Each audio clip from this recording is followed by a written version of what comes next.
Hello everyone, my name is Tongue of Legend. I am an avid World of Warcraft player. I love that game, but I am also a massive casual. And BFA has been a divisive expansion to say the least. I hit my keyboard. Whoops. And I just kind of like want to get my thoughts out there. Like I've had a lot on my mind. So I kind of like explain my very casual perspective on Battle for Azeroth. So let's go.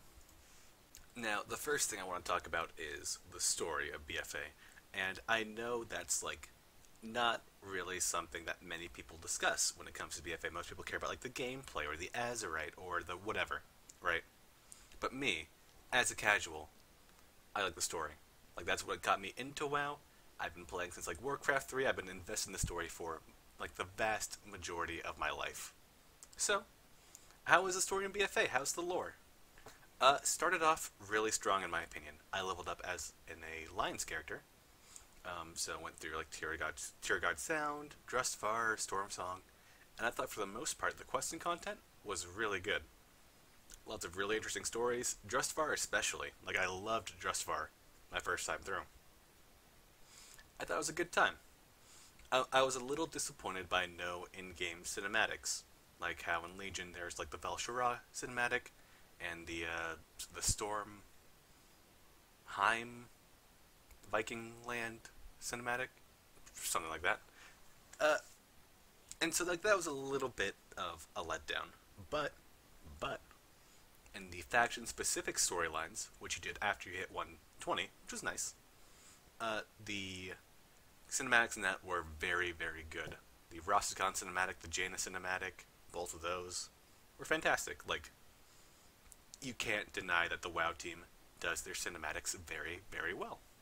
So the cinematics were really good, and like the Jaina cinematic especially got a little bit teary-eyed. I didn't cry because I'm a man, big warlock main, not gonna cry.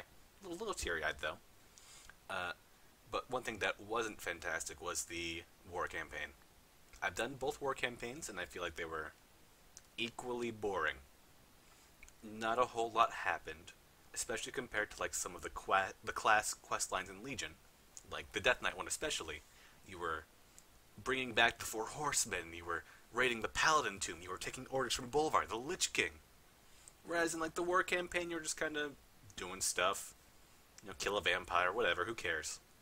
And one thing that like was really a letdown was there was no voice acting in the war campaign, which after all of the Legion class campaigns were voice acted, to my memory, they were all voice acted and pretty decently voice acted too.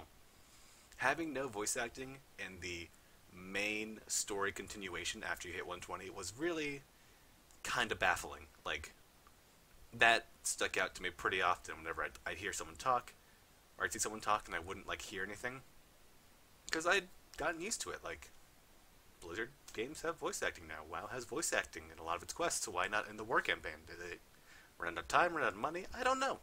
Kind of a letdown. And speaking of post-leveling story content, there was no Suramar or Suramar equivalent in BFA. And while a lot of people didn't really enjoy Suramar, I personally loved Suramar. I thought that the story was fantastic. I thought that the quests were interesting. The city itself really felt like a city. Going undercover was really cool. Dealing with addiction was really cool. And there just wasn't anything like that in BFA.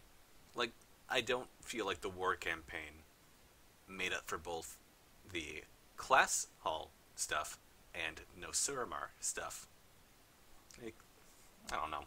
Just wish that there was like a zone, like a story-focused zone in BFA like there was in Legion. Because I like that a lot about Legion. Like, as a casual player who's not really like that focused on getting geared as much as I can possibly be to raid, I like having a large story area to do, like to slowly progress through. Like I really like that kind of thing as a casual player.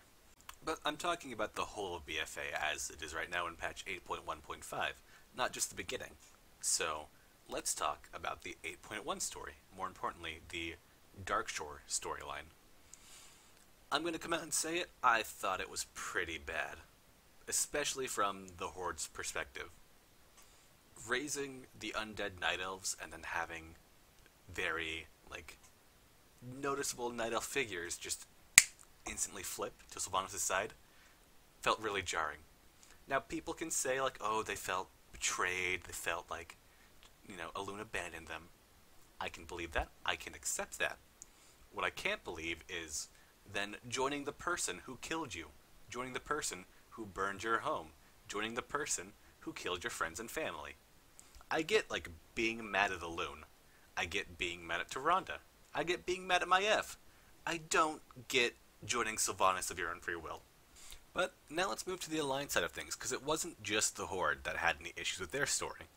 Now, the Alliance side had a lot of potential to be good, with Tyrande and Gen leaving Anduin, doing something on their own, like showing some kind of infighting in the Alliance, that showing like it's not just one cohesive unit. I like that a lot.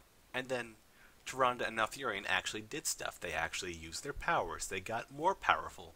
Tyrande became the Night Warrior and got like some cool, spooky, dark eye things.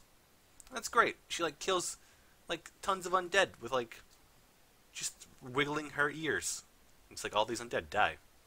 But then, here comes Nathanos.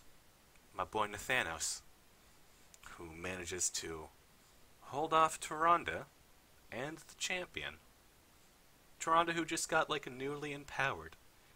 And I know that Nathanos has 2 Valkyr on his side, but if all it takes is one slightly decent human ranger and 2 ghosty boys to beat the Night Warrior, like, I'm not really gonna buy that she's powerful. I'm just not. Like, that doesn't make sense to me. And Nathanos even does the token #enough. That one thing where, like, you see yells enough, and then, ooh, he stuns Tyrande. Ooh, Nathanos, he's so cool. He's so edgy. So yeah, Tyrande, Night Warrior, could have been better.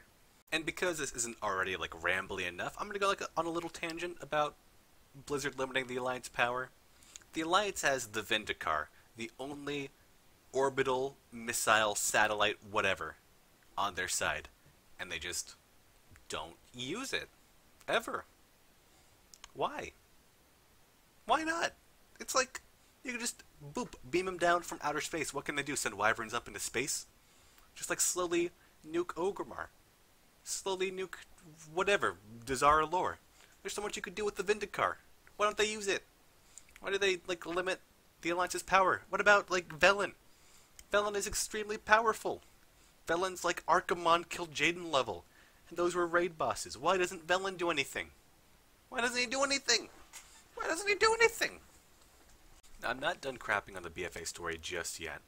Now, I'm going to bring up the elephant in the room here. Sylvanas. Now, I actually like Sylvanas' character. I think she's interesting. I think that a lot can be done with her. I like her backstory. I like what they've done with her, how she's kind of been like this, like, I'm not going to say evil, but like chemical weapons and killing and testing on people, like, going to be a hard sell on that one. But like, that morally questionable aspect of the Horde, and it worked really well when she was in the shadows, kind of like able to do her own thing. Now, she's not in the shadows, that's what Vol'jin says. And now she's leading the Horde. But she hasn't stopped the morally questionable acts. Some would say evil acts, and I might agree that gassing your opponents isn't like a good thing to do. But she hasn't stopped them. And what really bothers me is the Horde just going along with everything she's doing. Like, it feels like there would be more members than just Bane or Sarfang that wouldn't like what she was doing. Because they've been through this before. They've had Garrosh before. And I know that they're not like one for one the same, but it's a similar path of a corrupt evil war chief. And I feel like a lot of members of the Horde would be like, not feeling that one, chief. So it feels like they're writing good characters in the Horde to be purposefully bad, just so that they can get Sylvanas to work. Now, I've got one more like little topic about the story I want to discuss, and I want to end it on a positive note. I just got done kind of like expressing my displeasure with how they're handling Sylvanas and some of the Horde characters, but BFA has also had some really good Horde and Alliance characters. With the Horde, Zelling. Now, I know he may be kind of, after what happened, but it was a really interesting little arc that he went through. Like, it was really compelling how it was like this guy that was going to die, but he wanted his family to be safe, so he became a Forsaken. He helped the Horde just so that he could keep his family safe. That's interesting. That's compelling. That's human. Like, that's a good little arc, and I really liked that. Like, it made me feel for the guy. The Horde also has Talanji, who I feel like has gone through a very interesting arc with her father's death, having to like kind of take up his role, having to like realize the deal he's made with Bwonsamdi, who Bwonsamdi, by the way, one of my favorite characters probably in WoW ever. Like, hands down, love Bwonsamdi. Fantastic design, voice actor. He's interesting, he's mysterious, he's got like unknown motives, an unknown boss. I love Bwonsamdi. And I, to a lesser extent, really like Talanji. I think that they're doing a very good job with Talanji. But that's not the only female heroine that they're doing well with. Because Jaina on the Alliance. Now, it would normally be hard to give a character that's had over 10, 14, 15 plus years of character development more meaningful development. At that point, it's bound to be difficult to do that. But they end up doing it really well with Jaina, because she's built up a lot of emotional baggage. And in the Alliance quest, having that all culminate in a very touching cinematic, where she like relives her past traumas and kind of lets that all go with her mother. It's really interesting. Like I said earlier, a little bit of a tear. Not really though, just like a little bit. And sticking kind of with Jaina, Derek. Now, Derek hasn't really been seen a whole lot, but I like what they're doing with him. I'm not going to say much more than that, because like Derek still has a lot of room to grow, and I hope that Blizzard doesn't just turn him into a bomb. I feel like that would be kind of a cop-out. But yeah, I like where he's going. I like where a lot of the characters are going, just not characters that revolve around Sylvanas, or Sylvanas herself. Yeah. That's going to be it for the story. Let's move on to actual gameplay stuff. Sorry if that took a little bit too long, but I like my story, I like my lore. So yeah, let's move on. Now, I'm going to be talking about the classes first. And the classes did not feel good to level up. And this has been a point that's been just, like, beaten to death over and over again. But as a casual player, leveling up alts is something that I really enjoy. Like, I absolutely love leveling up alts. I leveled up every single alt in Legion, even the ones I didn't plan on playing, because it was really fun to level them up, and it was fun to go through their class hall campaign, and do all their little artifact quests, and then even later the Mage Tower. I loved leveling them, but in BFA I have not had that desire at all. By this point in Legion, I had maybe 9 of the classes at max level. Right now I've got about 4 or 5. 2 on the Alliance, 3 on the Horde. And that makes me really sad, because not only do you not get a new talent for leveling up, you end up losing things. For one, you've lost your artifact, and that's been, for some classes, it's been baked into the talents, but that doesn't feel good, because that could be a different potential talent that we're missing out on, and now it's being taken up by an artifact slot. And there's no new talent tier. That kind of upsets me. There's no reward for hitting max level. You only lose things. You lose your legendary abilities. You lose that feeling of power that you have when you're at 110. You get worse and worse as you level up, and it doesn't feel good. Now, Ian has mentioned that the problem there, or one of the issues, is scaling. How we really, it hasn't changed since the old days, just back then. We'd be moving to higher level locations, so it would feel like we were getting better. But now, because everything's scaling, it just feels like we're getting weaker. I don't necessarily buy that. And I don't want to buy that, because I really like the scaling leveling that they're doing. I think it's great for leveling up 1 through 60, 60 through 80. I think it's great for leveling up new characters. And I think that lets an expansion be a little bit more freeing with its leveling content. I feel if they just added more rewards for leveling up, another talent tier, or an ability, or just something that you get for leveling up, for hitting max level, it would vastly improve the leveling experience, and make me kind of want to level up alts, just try them out a little bit more, like I did in Legion. But these have been issues that have already been addressed in recent interviews, So I'm hopeful that Blizzard realizes this and for the next expansion makes leveling rewarding again. Because I absolutely love leveling alts. As a casual player, it's what I do. Alts, transmog, all that. Uh, Now, I'm going to talk about some of the systems they added in BFA. For one, Warfronts. Now, a lot of people don't like Warfronts. Personally, I don't mind them. I think that the first time you go through a Warfront, and then the first time after every reset, it's not that bad. It's got a really big sense of scale. The music is usually pretty good. And I like Warcraft 3 a lot, and it's fun to feel like a small cog in a big machine. Now don't get me wrong, I can completely understand why people dislike Warfronts and find them boring. I completely, 100% can see their point, and it's completely valid. But for me personally, it's fun every once in a while, every 2 weeks, every month, to just hop into a Warfront. It feels fun. I like it. Would I call it main endgame content? No, I wouldn't. I would call it a fun side distraction. And the main problem with Warfronts may be they probably put a lot of effort into the Warfront systems, and they didn't want them to just be the fun side distraction. That's just my thoughts. Could be completely wrong. Warfronts maybe could have been someone designed it on his lunch break and threw it in the game, and it's oh yeah, it's cool, Warfronts, why not? But yeah, not bad. Not bad for me. Another hyped up system in BFA is the island expeditions. And for me personally, islands are kind of a take it or leave it. I don't love them, and I don't hate them. There's something for me to do every week if I just want artifact power. It's something I can put a Netflix show on, the other monitor, kick backs, turn off my brain for maybe 50 minutes, and just get artifact power, maybe get a mount, who knows. I've only gotten pets from it. And I can see why people don't like islands, because that's pretty much the main source of getting artifact power, that and world quests. And islands are not very fun. They're there, they're not necessarily bad or painful, but I would not call it fun gameplay. And now let's talk about Azeroth. This may already be a little bit outdated because the new Azeroth info just came out, how they're doing the essences in the heart of Azeroth now. Which, I'm willing to see how that pans out. I'm cautiously optimistic about the essence system. But as of right now, the artifacts are just...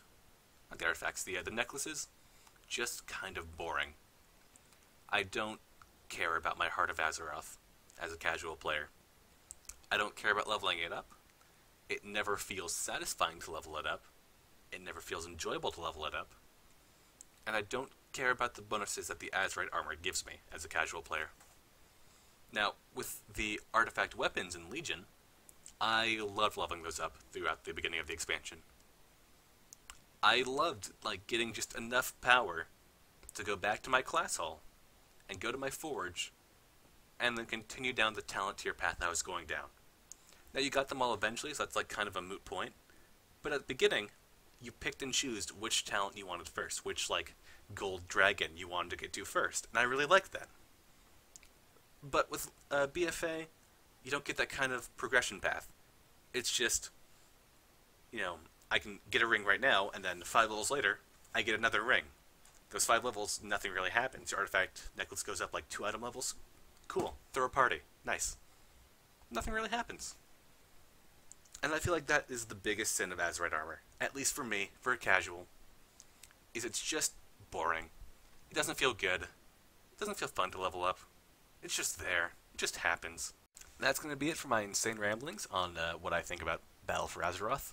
If you made it to the end, thank you very much. I just made this to kind of get it off my chest to tell it to someone, because most of my friends that play WoW quit early BFA, so I can't really talk about BFA with them.